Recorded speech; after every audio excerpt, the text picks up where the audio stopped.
erosten diena. Kotxe bakotxa, media izango da, amabos milioi gastatzen dira garazaten kotxeak erosten. Hor, beste sistema bat impulsatu behar da udaletxetik edo publikoetatik. Sensibilidadea beste gaia beste modu baten, ia mentalizatzen azteko gu mentalizatzen azteko. Ez dela, hori ez dute egingo enpresa kotxe taltzaileak. Konzesionariak hori ez dute egingo.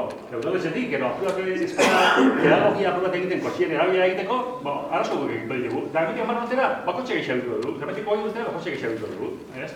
Arazo gehiago, hori nolabai beste erabilera kotxe hori emateko. Hori egiten espada, hori azken nire partxez txikitsuak, Argi dago, eta aldaketa momentu batean daude, eta norantz aldatzera guazan, agian norabide bat hori da, ez dakik gugu zondo. Norantz guazen, zure haunarketa interesgarria da, eta beste indora da.